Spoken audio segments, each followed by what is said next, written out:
अपना टॉपिक आज का है वो है कि डिजाइनिंग ऑफ इंडक्शन मोटर के स्टार्टिंग से अपन बात करते हैं इसमें। तो उसके अंदर जो output equation of induction motor, देखो लास्ट क्लास, इससे पहले क्लासेस के अंदर डीसी मशीन के आउटपुट इक्वेशन के बारे में अपने बात की थी। तो उसमें जो output equation Q equal to C naught D square L into N इन एन स्पीड के ऊपर डिपेंडेंट था कि आपकी जो स्पीड है आरपीएस के अंदर वो डिपेंडेंट उसके ऊपर था। तो वो भी एक कंप्लीट डेरिवेशन था, उसके ऊपर भी कुछ न्यूमेरिकल्स आपके एग्जाम में पूछे गए भी हैं और पूछे भी जाएंगे। तो उसी तरीके से जो इंडक्शन मशीन है या जो इंडक्शन मोटर है उसकी भी जो आउटपुट इक्वेशन है उस पर भी आपके न्यूमेरिकल बनेंगे और उसके ऊपर जो डेरिवेशन है वो भी आपका बनेगा। तो आज अपन उसी के बारे में बात करेंगे कि इंडक्शन मशीन है उसका जो आउटपुट इक्वेशन है वो क्या होगा, उसका जो सी नोट होगा, जो आउटपुट कोफिशिएंट होगा वो क्या होगा। क्योंकि मेनी टाइम्स क्वेश्चन इसके ऊपर पूछे गए हैं आउटपुट इक्वेशन और आउटपुट कोफिशिएंट के ऊपर। तो अगर एग्जाम के अंदर आपको पूछा जाता है तो आपको ये पहले ध्यान रखना है कि वो आपको इंडक्शन मोटर के आउटपुट इक्वेशन या आउटपुट कोफिशिएंट की बात कर रहा है या आपके डीसी मशीन के आउटपुट इक्वेशन या आउटपुट कोफिशिएंट की बात कर रहा है। तो आपको एग्जाम में जो क्वेश्चन है उसको बहुत ही ढंग से पढ़ने की जरूरत है, क्योंकि दोनों के अंदर जो कॉमन है वो है आउटपुट इक्वेशन है। तो डीसी मशीन के अंदर आउटपुट इक्वेशन अलग तरीके से डेराइव होगी, इंडक्शन मोटर के अंदर अलग तरीके से डेराइव होगी। तो अपन उसी की आज बात करेंगे इस क्लास के अंदर। तो देखो आउटपुट इक्वेशन क्या होता है, पहले तो अपन उसकी डेफिनेशन की बात करते हैं या उसकी परिभाषा की बात करते हैं। तो आउटपुट इक्वेशन क्या करता है कि ये रिलेशन प्रोवाइड करता है किसका, कि आपका जो आउटपुट है उसका किसके साथ में, कि जो मेन डायमेंशन है किसी भी मशीन के। तो मेन डायमेंशन, तो बार बार अपन बात करें कि मेन डायमेंशन क्या है, या तो उसका डायमीटर या उसकी लेंथ, ये दो मेन डायमीटर अपने डायमेंशन यही हैं। तो आउटपुट जो है आपका, यानी आउटपुट अगर मैं क्यू मान के चलता हूँ किसी भी मशीन का या इंडक्शन मशीन का, तो वो क्यू है आपके डी या एल पर कैसे डिपेंड करता है, पहली चीज़ तो ये। ठीक है, या फिर अपन ये बोल सकते हैं कि आउटपुट इक्वेशन है का जो मैथमेटिकल एक्सप्रेशन आएगा वो रिलेशन क्या देता है, किस किस पे, फिजिकल क्वांटिटीज। फिजिकल क्वांटिटीज मतलब डी और एल हो गई, जिनको जिनका ये क्या है फिजिकली मेजरमेंट इनका पॉसिबल है। और इलेक्ट्रिकल पैरामीटर, इलेक्ट्रिकल पैरामीटर देखो मैंने पहले भी आपको बताया था कि दो टाइप के इलेक्ट्रिकल पैरामीटर होते हैं आपके, एक स्पेसिफिक मैग्नेटिक डेंसिटी होती है, एक स्पेसिफिक इलेक्ट्रिकल डेंसिटी होती है। तो जो इलेक्ट्रिकल पैरामीटर है बी एवरेज और ए सी, इस पे आपका कैसे डिपेंड करता है। बी ए सी बी एवरेज क्या आपका स्पेसिफिक मैग्नेटिक डेंसिटी है और ए सी क्या आपका स्पेसिफिक इलेक्ट्रिकल डेंसिटी है। तो ओवरऑल मैं ये बोल सकता हूँ कि आउटपुट इक्वेशन क्या है, आउटपुट इक्वेशन किसी भी इंडक्शन मशीन की वो चीज़ है कि जो रिलेशन बताती है आपके आउटपुट में और उसकी जो मेन डायमेंशन है, मतलब डी और एल एंड इलेक्ट्रिकल पैरामीटर्स, यानी इलेक्ट्रिकल पैरामीटर बी एवरेज और ए सी के बीच में। तो कहने का मतलब ये हो गया कि जो क्यू है आउटपुट आपका डी पे कैसे डिपेंड करता है, एल पे कैसे डिपेंड करता है, या बी एवरेज पे कैसे डिपेंड करता है, या एस सी पे कैसे डिपेंड करता है। इनके बीच का जो रिलेशन है, मतलब क्यू का और इन बाकी चारों के बीच का जो रिलेशन है वही आपकी क्या होती है, आउटपुट इक्वेशन होती है। तो अपन इसका डेरिवेशन करेंगे कैसे कैसे ये इसको डिपेंड करेगा। तो सबसे पहले अपने को कुछ चीज़ें एज्यूम करनी है जो अपन एज यूजुअल हमेशा ही एज्यूम करते आ रहे हैं। नॉर्मल नोमेनक्लेचर जो हर बार अपने काम में आते हैं, तो जिसमें से सबसे पहले मैंने ये माना है कि जो ई पी एच है वो है ई एम एफ इंड्यूस्ड पर फेज। अपन थ्री फेज इंडक्शन मोटर की अगर बात करें तो एक सिंगल फेज के अंदर आपका कितना वोल्टेज जनरेट हो रहा है या इंड्यूज हो रहा है, that is your E P H. I P H क्या, मेरा आई पी एच है करंट पर फेज, यानी एक फेज के अंदर मेरी करंट कितनी जा रही है। टी फेज क्या है, टी फेज है मेरा नंबर ऑफ टन्स पर फेज, यानी एक फेज के अंदर मेरे नंबर ऑफ टन्स कितने हैं। फाई है मेरा फ्लक्स पर पोल, कि फ्लक्स पर pole in air gap, air gap के अंदर मेरा फ्लक्स कितना प्रेजेंट है। इसके अलावा पी है मेरे नंबर ऑफ पोल है, नंबर ऑफ पोल्स मेरे मशीन के अंदर कितने हैं। के डब्ल्यू है मेरा वाइंडिंग फैक्टर। देखो के डब्ल्यू से कंफ्यूज मत होना, एक के डब्ल्यू आपका जो मैं ट्रांसफॉर्मर की डिजाइनिंग बता रहा था उस टाइम भी एक वर्ड आया था के डब्ल्यू, वहां पे जो के डब्ल्यू था वो था आपका विंडो फैक्टर। वहाँ पे जो के डब्ल्यू था वो आपका था विंडो फैक्टर की, विंडो फैक्टर की वैल्यू कितनी है, ये बात आपकी ट्रांसफॉर्मर की। लेकिन यहाँ पे भी अपन नोमेनक्लेचर के डब्ल्यू ही यूज करते हैं, लेकिन यहाँ पे जो आप काम में आ रहा है के डब्ल्यू वो आ रहा है आपका वाइंडिंग फैक्टर के लिए। ठीक है, तो कंफ्यूज होने की जरूरत नहीं है। इसके बाद में बी एवरेज आपका average flux density in air gap, या एवरेज फ्लक्स डेंसिटी मतलब specific electrical specific magnetic density की ये बात कर रहा है। ठीक है, एसी क्या है, एम्पियर कंडक्टर पर मीटर। एम्पियर कंडक्टर पर मीटर बेसिकली क्या आपका स्पेसिफिक इलेक्ट्रिकल डेंसिटी। तो ये क्या आपका स्पेसिफिक मैग्नेटिक डेंसिटी और ये है स्पेसिफिक इलेक्ट्रिकल डेंसिटी। उसके बाद में फिर है आपका डायामीटर डी। ये डी अपन डायमीटर मान के चल रहे हैं, जिसकी वैल्यू किस में होगी, मीटर के अंदर।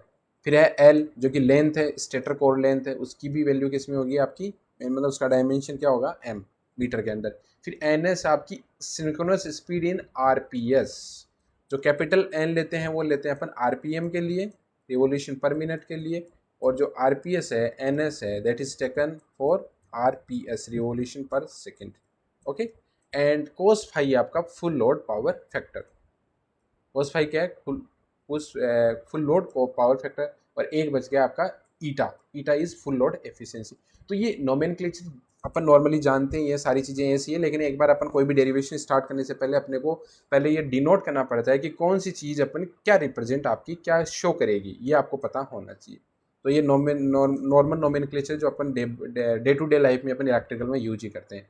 उसके बाद में एक टाउ भी है, जो भी मैंने पहले लिखवाया था आपको। टाउ टाउ क्या होता है, पोल पिच। पोल पिच क्या होता है, पाई डी अपॉन पी, यानी periphery divide by number of पोल।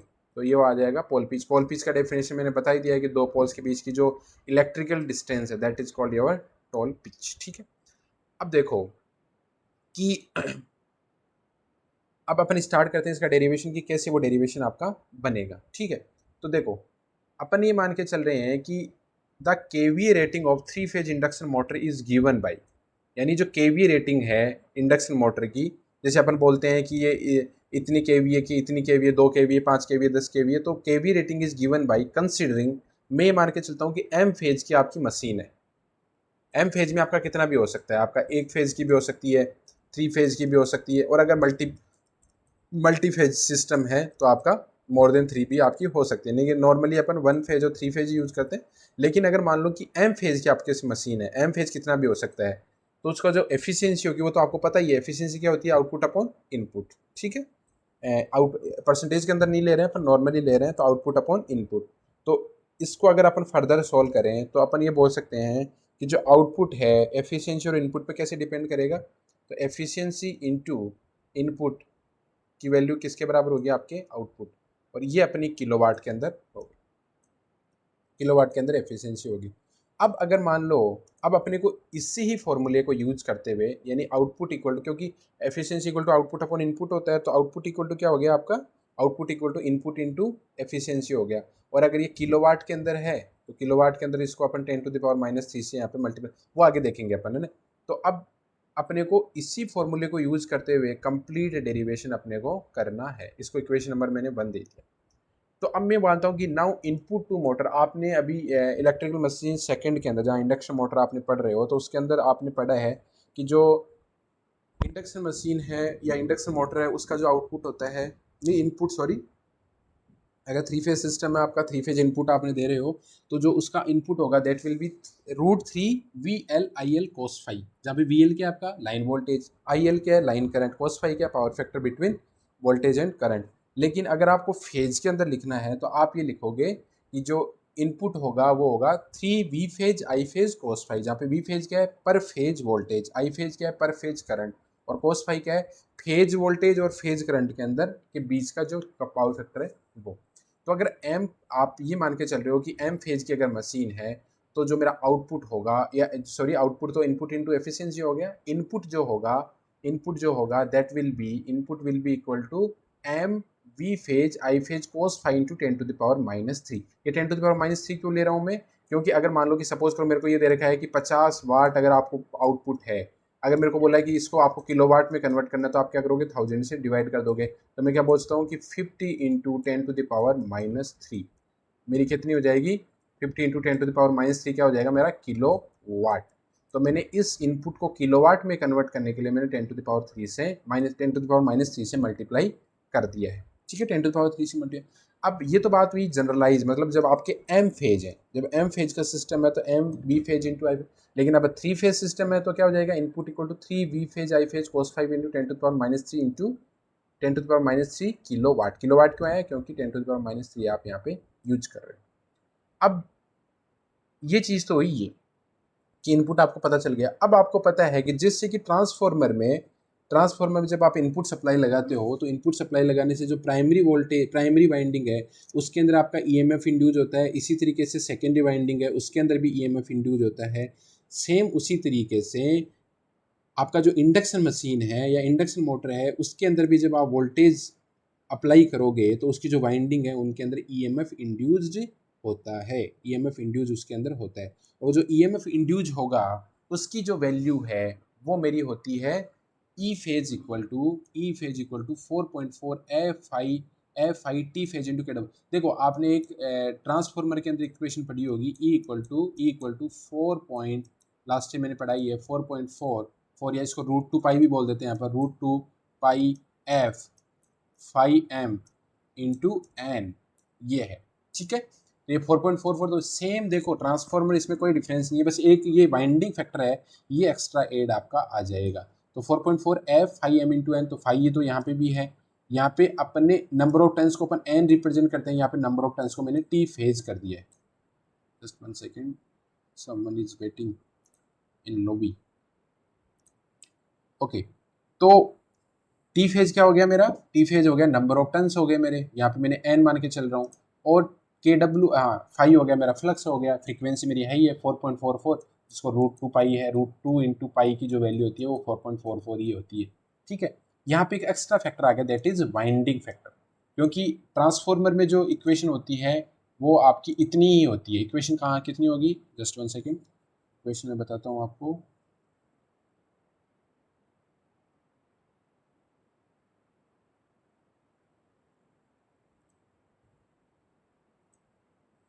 ये वाली इक्वेशन है, इतनी ही इक्वेशन होती है ट्रांसफार्मर के अंदर।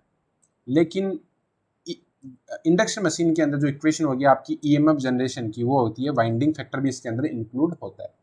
तो जो आपका इंडक्शन मशीन के अंदर ईएमएफ जनरेट हुआ वो कितना हुआ आपका, दिस वन, ये होता है EMF induced in induction machine, EMF induced in induction machine. और नॉर्मली वी फेज जो आपने सप्लाई वोल्टेज दी है और ई फेज है उसकी वैल्यू अप्रोक्सीमेटली इक्वल ही होती है, अप्रोक्सीमेटली इक्वल। अब आपको पता है कि अभी आपने पढ़ भी रहे हो कि सिंक्रोनस स्पीड होती है वो होती है NS इक्वल टू 120 F/P, ये जनरल अपनी फॉर्मूला है ये। जहाँ से मैं अगर फ्रीक्वेंसी निकालूँ तो फ्रीक्वेंसी की वैल्यू क्या आ जाएगी मेरी, F इक्वल टू आ जाएगी PNS/120, PNS/120। और मेरे को पता है कि एन रिवोल्यूशन पर, मैं बार बार बता रहा हूँ आपको, मैं आई थिंक 2-3 बार पहले बता चुका हूँ कि 1 मिनट के अंदर मेरे 60 रिवोल्यूशन होते हैं, 60 रिवोल्यूशन होते हैं। ठीक है, ये 60 नहीं, सॉरी, 1 मिनट के अंदर मेरे एन रिवोल्यूशन होते हैं। तो 60 सेकंड में कितने होंगे मेरे, 60 सेकंड में भी एन ही होंगे। तो 1 सेकंड में कितने होंगे मेरे, n/60, n/60। इसी को अपन क्या बोल देते हैं, एन एस। इसी को क्या बोल देते हैं पर, रिवोल्यूशन पर सेकंड। आरपीएम क्या है, एन है, कैपिटल एन है, आरपीएम रिवोल्यूशन पर मिनट, और एन एस क्या है, रिवोल्यूशन पर सेकंड। तो ये जो है एन एस डिवाइड बाई 2, इसको मैं क्या लिख सकता हूँ, 120 को लिख सकता हूँ मैं, 120 को क्या लिख सकता हूँ मैं, 60 इंटू टू, 60 इंटू टू। तो जो एन एस अपॉन 60 है, एन एस अपॉन 60 क्या हो जाएगा मेरा, स्मॉल एन एस, और 2 आई जाएगा, और ये पी आपका प्रेजेंट ही है। कहने का मतलब ये है कि अगर आपकी स्पीड आरपीएम में दे रखी है तो आपका जो फॉर्मूला होगा that will be F equal to P N S upon 120। और अगर यही स्पीड अगर एन एस में दे रखी है, मतलब रिवोल्यूशन पर सेकेंड में दे रखी है, तो हो जाएगी P N S divide by 2। Okay, यहाँ से अपन क्या करेंगे कि जो f की जो वैल्यू है, ये जो f की जो वैल्यू है, ये जो मतलब f जो निकला था अपना ये वाला PNS/2, ये वैल्यू यहाँ पे अपन पुट कर देंगे इस इक्वेशन में। तो ई फेज इक्वल टू क्या हो जाएगा आपका, ई फेज इक्वल टू हो जाएगा 4.44, f की वैल्यू क्या पुट कर दी, PNS/2 into into 5 into T phase into KW। कोई भी फर्क नहीं किया आपने, f की जो वैल्यू है, f की जो वैल्यू है वो अपन ने ये पुट कर दी है यहाँ पे, एफ की वैल्यू, बस बाकी as it is E phase equal to ये की यही वैल्यू आपकी आगे आ गई है। ठीक है, ये आ गई आपकी P N S divide by 2 into this. अब ये यहाँ से क्या होगा, अगर फर्दर सॉल्व करेंगे तो ये जो 2 है इसका डिवीजन हो जाए तो ये आ जाएगा 2.22 P N S 5 T phase into KW।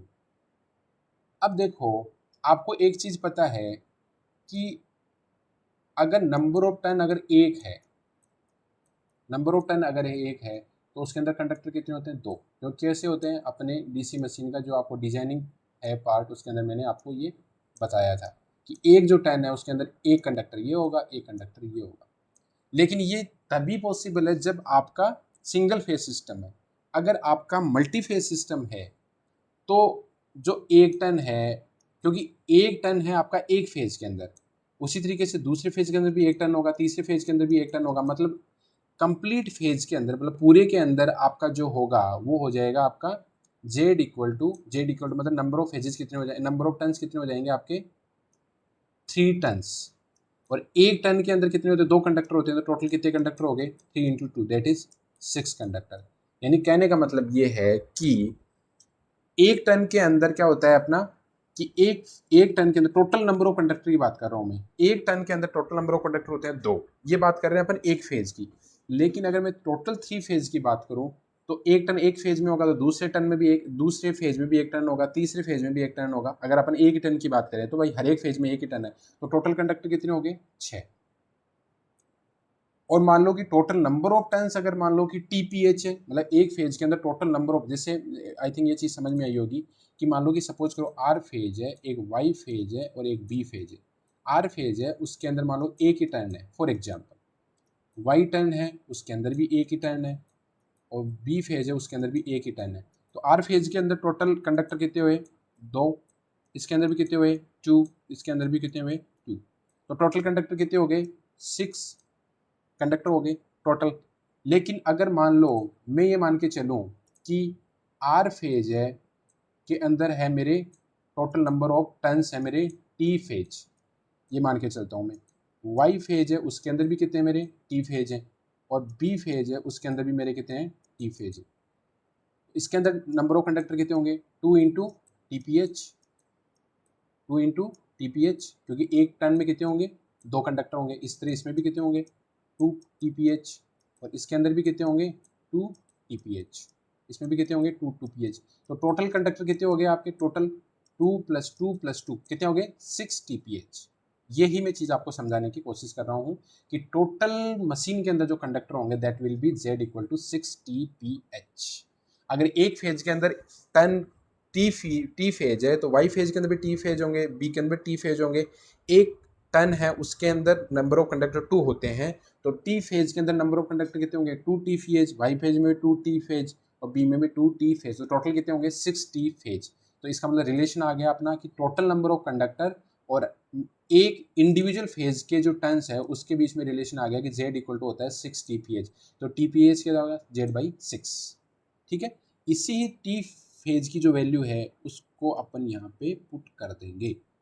तो यहाँ पे जब अपने वैल्यू पुट की तो इक्वेशन क्या बन गई आपकी, इक्वेशन ये बन गई 2.22। ये तो साइमेजिटी जा रहा है, ये भी सेम आ रहा है, ये भी सेम आ रहा है। यहाँ की जगह वैल्यू पे पुट कर दिया अपन ने Z/6, ये वैल्यू अपन ने पुट कर दी, और ये KW। अब आपको पता है ये इक्वेशन नंबर 1 क्या थी आपकी, कि आउटपुट इक्वल टू क्या होता है आपका, आउटपुट होता है input into efficiency. Output equal to क्या होता है, इनपुट इंटू एफिशिएंसी। तो इनपुट आपको पता ही है कि 3 फेज सिस्टम है उसके अंदर जो इनपुट होता है that is 3 V phase I phase cos phi into 10⁻³ kilowatt. ये तो आ गई आपकी इनपुट, और एफिशिएंसी जीटा ये आ गई, ईटा आ गई, सॉरी जीटा नहीं ईटा, ईटा आपकी ये आ गई। अब यहाँ पे अब मैंने एक चीज़ अभी बताई थी कि जो वी फेज है उसकी जो वैल्यू है वो अप्रोक्सीमेटली इक्वल होती है ई फेज के। वी फेज की जो वैल्यू होती है अप्रोक्सीमेटली इक्वल टू ई, मतलब जो वी फेज की जो वैल्यू है और ई फेज की जो वैल्यू अप्रोक्सीमेटली इक्वल टू, तो जो ई फेज की जो वैल्यू निकाली है अभी आपने, कौन सी इक्वेशन निकाली है, ये वाली जो वैल्यू निकाली है ये वाली, इसको आप क्या पुट कर दो, वी फेज की जगह पुट कर दो। कौन सी इक्वेशन को, ये जो इक्वेशन है ई फेज की जो इक्वेशन आई थी आपकी, इसको आपको वी फेज की जगह पुट कर दो। तो आप इसको जब पुट करोगे तो Q इक्वल टू क्या हो जाएगा, क्योंकि अपन इसी की बात कर रहे हैं, output equal to input into efficiency की बात कर रहे हैं। इसमें इनपुट की वैल्यू लिख दी 3 V phase I phase cos phi into 10⁻³ यहाँ पे V फेज की वैल्यू पुट कर रहे हैं अपन, 3 इंटू वी फेज हो गया 2 point, V phase approximately equal to E phase है तो ई फेज की वैल्यू पुट कर दी 2.22 इंटू, ये आ गया आपका दिस वन, ये फाई आ गया यहाँ पे, ये आ गया आपका Z/6, और ये आपका KW आ गया। ये तो हो गया वी फेज। ठीक है, आई फेज पुट कर दिया अपने, आई फेज ये आ गया, फिर अपने cos phi पुट कर दिया, फिर 10⁻³ आ गया, और फिर आपका जीटा आ गया। तो कहने का मतलब ये है कि मैंने कुछ भी नहीं किया है, मैंने सिंपली क्या किया है कि जो वी फेज है उसकी जो वैल्यू है वो मैंने ये पुट की है बस, और कुछ भी नहीं किया। किसके अंदर, इस इक्वेशन के अंदर। तो जब इसको इक्वेशन को आप करोगे तो यू विल गेट दिस। ठीक है, अब आगे सोल्व करते हैं इसको। अब आपको पता है कि 3 इंटू 2.22 कितना हो जाएगा मेरा 6.66, और 6.66 में आप भाई 6 से डिवाइड करेंगे तो वैल्यू कितनी आ जाएगी 1.11, ये 1.11 है। फिर ये आपका, अब मैंने क्या किया है इसको थोड़ा रीअरेंज कर दिया है, मैंने P और जो फाई है उसको मैंने साथ ले लिया है, तो ये P फाई मेरा यहाँ पे आ गया। फिर मैंने आई फेज और Z को मैंने साथ ले लिया है, आई फेज और Z को मैंने साथ ले लिया है, तो ये मैंने यहाँ लिख दिया। ये जो NS बच गया था ये यहाँ पे आ गया, ये KW जो बच गया था वो मेरा यहाँ पे आ गया, cos फाई यहाँ पे आ गया, 10⁻³ और जीटा ईटा। तो यानी कहने का मतलब ये है कि इस चीज़ को मैंने रीअरेंज कर दिया वापस, कुछ भी ज़्यादा मैंने कुछ नहीं है, तो मैथमेटिकल कैलकुलेशन की है, इस 6.66 को डिवाइड किया 6 से, ये 1.11 आ गया, और बाकी जो चीज़ें उनको मैंने रीअरेंज किया। तो रीअरेंज करने के बाद में मैंने क्या किया कि ये आपका फाइनली रीअरेंज होके कुछ इस तरीके से Q इक्वल टू दिस बन गया, Q equal to 1.11 P phi into I phase Z into NS KW cos phi into 10⁻³ into eta. अब अपने को पता है कि there are two type of loading अपने को प्रेजेंट है, कि एक स्पेसिफिक मैग्नेटिक लोडिंग होती है। स्पेसिफिक मैग्नेटिक लोडिंग क्या होती है, बी एवरेज इक्वल होता है P phi upon pi D L, standard formula आपको पता ही है। तो B average equal to P phi into pi D L, तो पी फाई की वैल्यू यहाँ से निकल के क्या आएगी, B average into pi D L, B average into pi D L. और इसी तरीके से दूसरी चीज़ क्या होती है, स्पेसिफिक इलेक्ट्रिकल लोडिंग। तो स्पेसिफिक इलेक्ट्रिकल लोडिंग क्या होती है आपकी, specific electrical S C equal to होता है I Z by Z upon pi D, यहाँ से आई जेड जेड निकाले तो आ जाएगा ए सी इंटू पाई डी। अब ये जो वैल्यूज निकली है आई जेड जेड और पी फाई की जो वैल्यू है इसको अपन इस इक्वेशन के अंदर पुट कर देंगे। देखो आपको एक चीज़ दिख रही होगी, मैंने रीअरेंज क्यों किया है अभी समझ में आ जाएगा। ये मैंने पी फाई अलग से निकाला है, और इसी तरीके से मैंने आई जेड है, आई जेड जेड का मतलब क्या है, आई फेज जेड का मतलब ये आई जेड मैंने समझाया था, आई जेड क्या होता है armature current divide by number of parallel path, ये बात कर रहे हैं अपन डीसी मशीन की। लेकिन यहाँ पे क्या हो जाएगा, आई जेड हो जाएगा टोटल करंट डिवाइड बाई आपका फेज करंट कितनी आपकी है, मतलब नंबर ऑफ फेजेज। तो मतलब यहाँ पे बेसिकली कहने का मतलब है कि ये आई जेड है ना, ये यहाँ पे जहाँ पे देखो डीसी मशीन थी उसके अंदर आई जेड अपन काम में लेते हैं, यहाँ पे इसको आप ऐसे लिख सकते हो, आई फेज की phase current into number of total conductor divide by pi D. ये सेम वो की वही चीज़ है जो कि आप डीसी मशीन में आई Z Z upon pi D पढ़ते हो। तो ये आई जेड की जगह क्या हो जाएगा, आई फेज हो जाएगा यहाँ पे, बस और कुछ ही फर्क नहीं है। तो देखो पी फाई है उसकी वैल्यू अपन ने निकाली B average into pi D L, और एस सी की आई जेड जेड की वैल्यू निकाली या आई फेज जेड की वैल्यू निकाली S C into pi D. इन दोनों इक्वेशन को अपन ये जो मैंने यहाँ पे इक्वेशन इसके अंदर पुट कर देंगे, एक तो पी फाई की वैल्यू यहाँ पे पुट कर देंगे और आई फेज जेड की वैल्यू यहाँ पे पुट। तो बेसिकली अपने जैसे इन चीज़ों को वैल्यू को पुट किया तो ये आ जाएगा अपना, now substitute B average in S C. तो अपन ने क्या किया, पाई डी की पी फाई की वैल्यू B average into pi D L put कर दी पी फाई की जगह, और I Z I phase into Z है उसकी जगह अपन ने पुट कर दिया ए सी इंटू पाई डी। बाकी सारी की सारी चीज़ें वो की वही है, N S into K W cos phi जी ईटा इंटू 10⁻³ और ये 1.1, कुछ भी जो आप चेंजेस नहीं किया है। अपन ने क्या किया है, स्पेसिफिक मैग्नेटिक लोडिंग और स्पेसिफिक इलेक्ट्रिकल लोडिंग्स की टर्म्स में पी फाई और आई फेज जेड की वैल्यू निकाली और वो अपन ने इस इक्वेशन के अंदर पुट कर दी। बाकी इक्वेशन आपकी सेम टू सेम है, कोई भी चेंजेस आपके नहीं है। अपन ने चेंज क्या किया, एक तो पी फाई को चेंज किया और एक आई फेज जेड को चेंज किया। तो जैसे आप इसको वैल्यू को पुट करोगे तो आप इसको इस तरीके से आपको मिल जाएगा। उसके बाद में क्या किया कि ये तो पाई यहाँ पे एक आ रहा था और एक पाई ये आ रहा था, तो इसको मैंने सेपरेट किया, तो 1.1 इंटू पाई स्क्वायर आ गया, ये बी एवरेज आ गया मेरा। और उसके बाद में यहाँ पे एक डी आ रहा था और यहाँ पे एक डी आ रहा था, दोनों को मल्टीप्लाई कर दिया तो डी स्क्वायर, और ये एल है ये मेरा यहाँ पे आ गया, फिर मेरा एस सी आ गया, फिर मेरा ये रिमेनिंग पार्ट ये का ये यहाँ पे आ गया। ठीक है, उसके बाद में अपन क्या करते हैं कि ये जो कंप्लीट पोर्शन है, देखो 1.11 को इंटू पाई स्क्वायर करोगे, मतलब 1.11 को पाई स्क्वायर मतलब 3.14 स्क्वायर से मल्टीप्लाई करोगे तो यू विल गेट 11। ये देखो 1.11, कोई नहीं बोलेगा सर आपने मिस्टेकली 1.1 है, 1.1 नहीं है, 1.11 को पाई स्क्वायर से मल्टीप्लाई कर दिया तो ये 11 आ जाएगा। तो ये 11 आ गया, ये बी एवरेज आ गया, ये आपका एस सी आ गया, के डब्ल्यू एन इंटू ये, इन सबको मैंने सेपरेट कर दिया, एक ब्रैकेट में बंद कर दिया, और रिमेनिंग पोर्शन है D square L into N S K W, इसको मैंने अलग से कर दिया। तो ये जो कंप्लीट चीज़ है, ये जो कंप्लीट चीज़ है इसको मैं क्या बोल देता हूँ, C naught, that is your output coefficient, that is your output coefficient. और ये रिमेनिंग पार्ट है D square L into N S. देखो इक्वेशन वहां पे भी C naught D square L into N S ही आई थी, वहां पे भी डीसी मशीन है, उसके अंदर भी क्यू की जो वैल्यू थी वो C naught D square L into N S के बराबर ही आई थी। लेकिन इसमें जो सी नोट की वैल्यू है, मतलब आउटपुट कोफिशिएंट है, उसकी वैल्यू अलग है, और वहाँ पे जो सी नोट की वैल्यू थी वो आपकी अलग थी।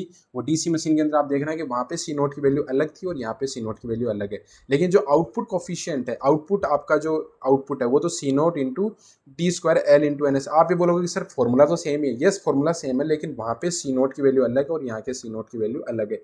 तो देखो अभी मैंने एक बात बोली थी कि जो आउटपुट कोफिशिएंट है उसका जो डेफिनेशन, मतलब आउटपुट का जो डेफिनेशन थी वो मैंने बताया था कि आउटपुट की डेफिनेशन क्या है कि जो इनपुट जो भी मशीन है या इंडक्शन मोटर है उसका जो आउटपुट है उसका आपके जो पैरामीटर्स हैं, फिजिकल पैरामीटर, मतलब डी और एल से क्या रिलेशन है और उसका जो इलेक्ट्रिकल पैरामीटर है उनके बीच में क्या रिलेशन है। तो देखो रिलेशन आ ही रहा है यहाँ पे, क्योंकि देखो क्यू है किस किस पे डिपेंड कर रहा है, डी और एल पे तो डिपेंड कर रहा है। कैसे डिपेंड कर रहा है कि अगर डी स्क्वायर करोगे तो उस पर चेंजेस ऐसे होंगे और एल पे चेंजेस आपके, मतलब Q is proportional to D square होगा, यहाँ पे डिपेंडेंसी तो होगी, और इधर Q is proportional to L होगा। फिर आप बोले कि electrical parameter, yes depending upon the electrical B average और एसी पे भी ये डिपेंड कर रहा है, मतलब आपका स्पेसिफिक इलेक्ट्रिकल लोडिंग और स्पेसिफिक मैग्नेटिक लोडिंग पे भी डिपेंड कर रहा है। तो कहने का मतलब ये हुआ कि क्यू नोट है उसकी जो वैल्यू होगी वो होगी C naught D square L into N S kilowatt, where C naught क्या है मेरा output coefficient, where C naught is output coefficient, और सी नोट की जो वैल्यू होगी वो कितनी होगी 11 बी एवरेज ए सी के डब्ल्यू ईटा कोस फाइव इंटू 10⁻³ ये आपकी वैल्यू है। और अगर आपको मान लो कि कहीं एफिशिएंसी अगर आपको एचपी में दे रखी है, मतलब आपका पावर, तो आपको 0.746 से मल्टीप्लाई करना है, मतलब एक एचपी के अंदर कितना होता है 746 वाट, एक एचपी के अंदर 746 वाट आपका होता है। तो उस तरीके से आप उसको उसमें भी कन्वर्ट कर सकते हो, किसमें, वाट या किलोवाट में, अगर एचपी में दे रखा है। तो इसका जो आज का जो अपनी क्लास थी उसके अंदर मैंने आपको तो आउटपुट कोफिशिएंट के बारे में बताया है, एक आउटपुट इक्वेशन है उसके बारे में बताया है। अब एग्जाम पॉइंट ऑफ व्यू से क्या इंपॉर्टेंट है, इसमें तीन टाइप के आपके क्वेश्चन बन सकते हैं।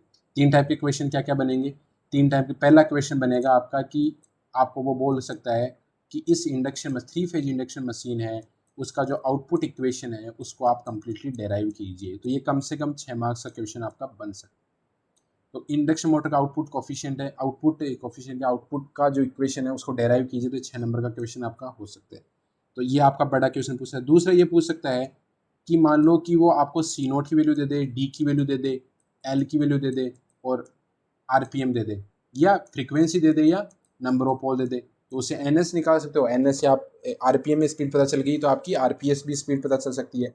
तो वहाँ से वो क्वेश्चन पूछ सकता है कि आपका क्यू की वैल्यू क्या होगी, तो क्यू की वैल्यू क्या होगी C naught D square L into N S, इसको भी पूछ सकता है। या फिर मान लो कि वो बी एवरेज दे दे आपको और एस सी की वैल्यू दे दे और आपको सी नोट की वैल्यू पूछ ले, ये सी नोट की वैल्यू पूछ ले, के डब्ल्यू दे दे आपको, ये दे दे, कोस फाई की वैल्यू दे दे और सी नोट को।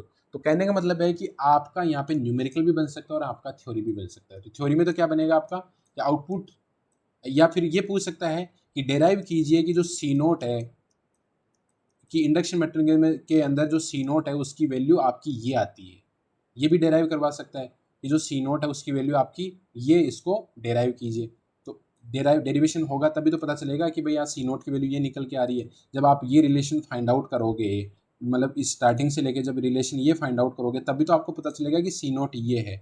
तो वो मतलब इस क्वेश्चन के अंदर कैसे भी ट्विस्ट करके पूछ सकता है, वो सी नोट भी पूछ सकता है, सी नोट की वैल्यू दे दे और उस पर डेरिवेशन पूछ ले, या कंप्लीट आउटपुट पे डेरिवेशन पूछ ले, या फिर बाद में वो न्यूमेरिकल भी पूछ सकता है सी नोट या क्यू के ऊपर कि आउटपुट का आपका अलग अलग वैल्यूज दे दी और क्यू आपको पूछ लिया।